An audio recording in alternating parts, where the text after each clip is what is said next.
Eh bien, il parle du jardin, et du jardin dans trois pays anglo-saxons, l'Angleterre, les États-Unis et le Canada. Le jardin est traité, disons, dans quatre grandes parties. Il y a le jardin vu par les scientifiques, le jardin vu comme un objet esthétique, et le jardin vu par les femmes. Enfin, le jardin comme terrain subversif. Et que ce soit enfin, dans tous ces cas de figure, le jardin est néanmoins filtré par le concept du mythe.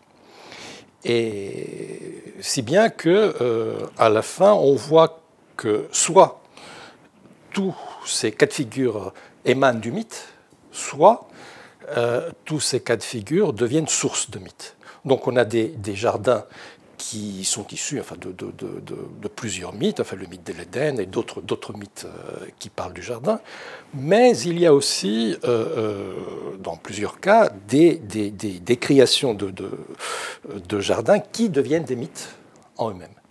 Je pense notamment enfin, au jardin du président Obama, qui cultivait par lui-même, par son épouse, et qui était devenu une sorte d'icône.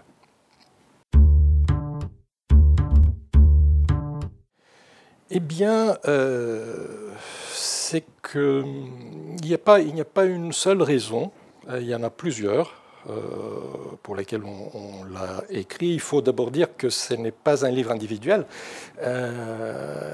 On l'a conçu et réalisé à trois avec mes collègues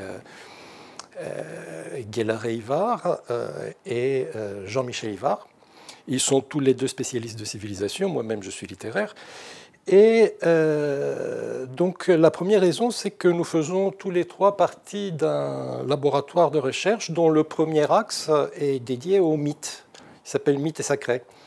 Et ça fait donc du coup partie de nos intérêts, nos premiers intérêts enfin, de recherche.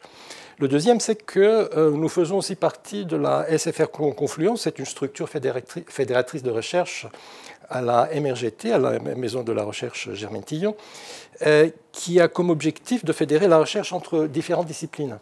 Et le troisième axe de cette structure s'intitule Végétal, culture du végétal. Et du coup, comme on appartient tous les trois aussi à cet axe, voilà une deuxième raison. La troisième, c'est qu'on nous a commandé ce travail. Il y a un réseau international d'universités dont on fait partie qui s'appelle GUS, General United States Studies, et qui travaille sur le thème des icônes. Donc, comme ils savaient qu'on travaille aussi sur le mythe, ils nous ont dit, voilà, pourquoi pas le jardin comme icône, comme mythe. Et si vous acceptez, vous organisez donc cette recherche chez vous. On participe activement, financièrement, etc. Mais on vous donne la direction scientifique. Voilà trois premières raisons. Il y a aussi des raisons personnelles, parce que Guélard Ivar est spécialiste de l'environnement et de l'écologie. Son mari, Jean-Michel Ivar, est spécialiste de l'histoire des idées et de la religion au XIXe siècle. Et moi-même, je travaille beaucoup sur le mythe. Donc, il y a donc plusieurs raisons enfin, ce qui font que, enfin, bon, on a vraiment accueilli ce projet avec grand plaisir.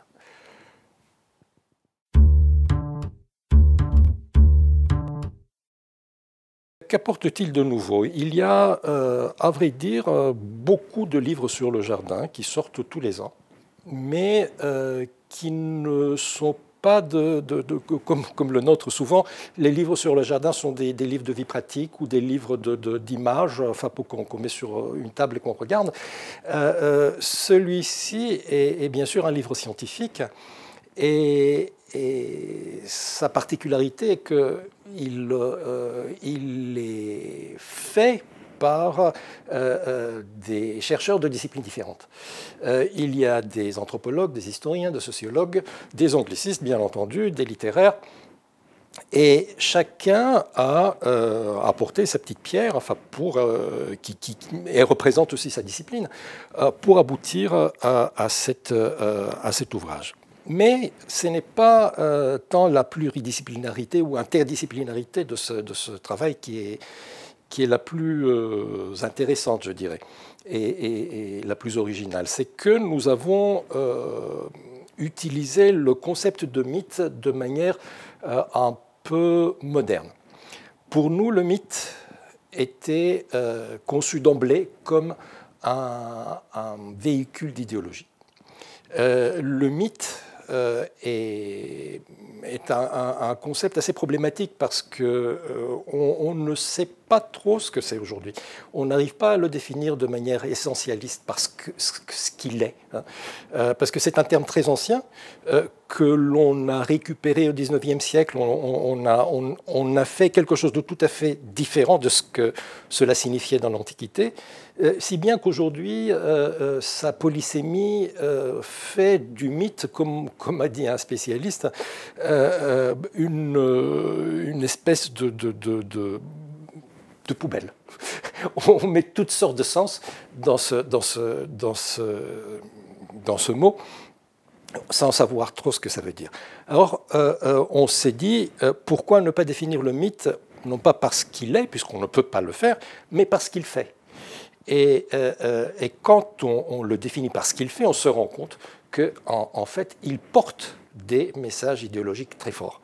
Et le mythe, d'ailleurs, enfin, il y a d'autres chercheurs spécialistes sur le mythe qui l'ont dit, doit être vu plus comme un verbe que comme un nom, parce qu'il fait.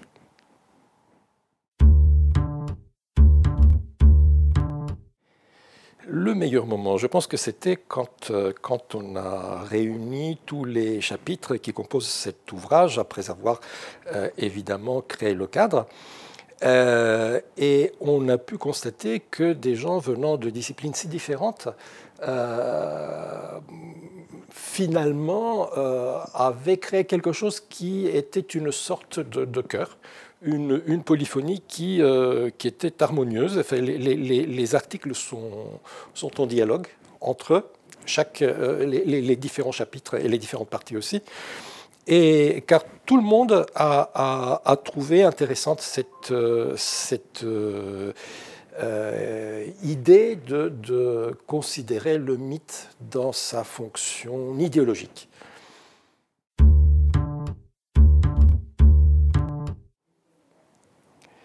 Eh bien, dans la foulée, on a travaillé aussi avec un autre collègue de notre laboratoire de recherche, Gérald Prère. Dans la même thématique, on a toujours considéré le mythe comme un véhicule d'idéologie pour faire un numéro spécial du Journal of the Short Story in English. C'est cette revue-là, qui est une revue internationale, publiée par notre laboratoire, revue semestrielle. Alors, c'est un numéro spécial sur... voilà, le titre, c'est « Representation and Rewriting of Myths in Southern Short Fiction ». C'est la même